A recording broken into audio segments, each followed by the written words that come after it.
এই দুনিয়ার সূর্য তো 9,30,00,000 মাইল উপরে। দুনিয়ার মধ্যে দিনের বেলা সূর্য তাপ দিল, এখন তো সূর্য অস্ত চলে গেছে, এখন তো সূর্য আকাশে নাই, কে তাপ দে? সারা দিনের তাপে যে গরম হয়েছে, এই গরমে সহ্য করতে পারি না। আর এই সূর্যটা বলা কিয়ামতের ময়দানে ডাকতে বলবে, রে সূর্য, রে সূর্য, উপর করিয়া সারিয়া সূর্যের মুখ জমিনের দিকে দিয়া দিবে, পিঠ উপরের দিকে দিবে, সূর্যের মুখ দিয়ে তাপ মারবে, সূর্যের তাপে জমিন পড়তে পড়তে তামা হয়ে যাবে।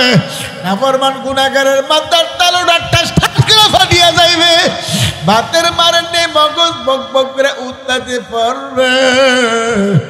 সহ্য করার ক্ষমতা কোনো মানুষের নাই। আর যদি নাফরমানি করিয়া, গুনাহ করিয়া, নাফরমানি করিয়া, সুদ খাইয়া, ঘুষ খাইয়া, হারাম খাইয়া, বেপরদা চলিয়া, জিনায় ব্যভিচারী করিয়া, পরের মাল ঠকাইয়া খাইয়া, এক কথা গুনার ঘাটতি নিয়ে যদি মৌতের বিচার আসার হয়ে পড়িয়া যাও, স্বপ্নের মতো দেখতে পারবা আমার মাওলার আজরাইলের মাথা আসমানে, পা জমিনে, এক হাত মাসিকার, এক হাত মাগরিবে। আমার দুনিয়া বড় বড় আজরাইলের দেখো, আজরাইলের চক্ষুগুলো বড় বড় নীল রঙের দিকের মতো হইয়া যাইবে। আল্লাহ, আজরাইলের হাতে নখগুলো বড় বড় শাক কোদালের মতো হইয়া যাইবে, আজরাইলের দাঁতগুলো বড় বড় হইয়া যাইবে, আজরাইলের গায়ের পশমের ঘোড়াতে আগুনের বিজলি মারতে থাকবে। নাফরমান গুনাহগার দেখবে, তাকায় দেখবে, নাফরমানের দিকে তাকায় চক্ষু ঘোরান্টি মারিয়া বলবে, হে নাফরমান খাবিস, দুনিয়াতে আমার মাওলার হুকুম মানো নাই, আমার মাওলা ফজরের সময় ডাকছে তোরে পাই নাই, আমার মাওলা জোহরে ডাকছে তোরে পাই নাই, আমার মাওলা আসরে মাগরিবে এশায় ডাকছে তোরে পাই নাই, আমার মাওলা দৈনিক 5 বার ডাকছে তুই একবারও পাই নাই। হে নাফরমান খবিস, আয় আয় আয়। নাফরমানের ওরা বের হইতে চাইবে না, 360টা মাকামের রুহ দৌড়াদৌড়ি করতে থাকবে, কোথাও গিয়ে পালাবার জায়গা পাইবে না, ভাগনের জায়গা পাইবে না। নাফরমানকে আমার মাওলা বলবে, আজরাইল, নাফরমান এমনি আসবে না, নাফরমানের ওকে ধরিয়া লও। হুকুম করার সঙ্গে সঙ্গে নাফরমানের মুখের ভিতরে আরে আজরাইলের বড় বড় নখ বিশিষ্ট হাত ঢুকাইয়া রুহুটার মধ্যে এমন ভাবে খপ করিয়া ধরিয়া থাবা মারিয়া এমন জোরে টান মারবে, কলিজা নারী বুড়ি টাস টাস করিয়া সিরিয়া ফালাবে, সহ্য করতে পারব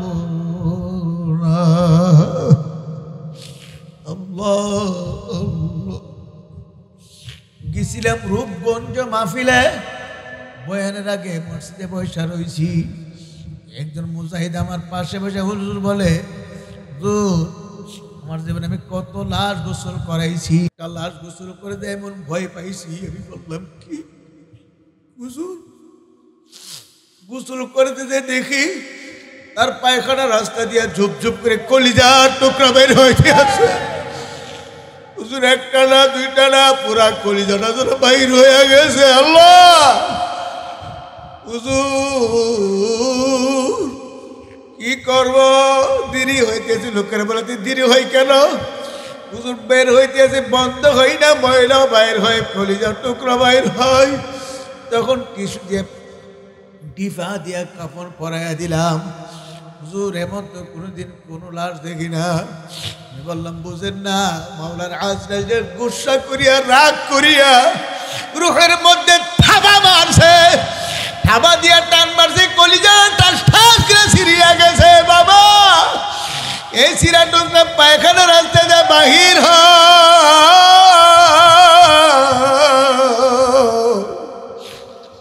সহ্য করতে পারবো তো মুসাফের বান্ধ গাটুরি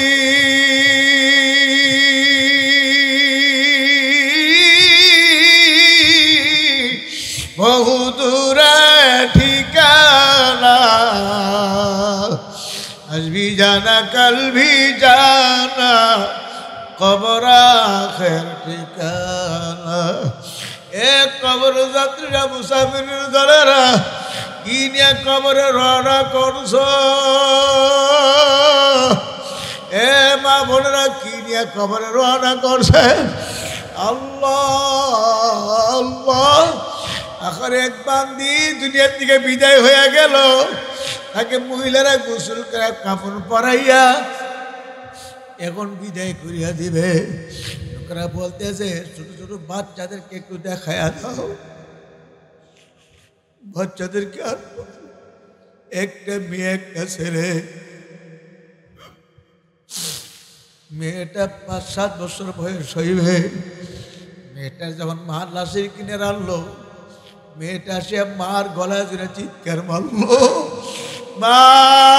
যাইতে দেব না এ মা তোমার যাইতে দেব না তুমি চলে গেলে আমি কার গলায় ঘুমাবো কার গলায় ধরে ঘুমাবো তোমাকে যাইতে দেব না কত কান্দন কান্দল রে মা তো রাখতে পারে না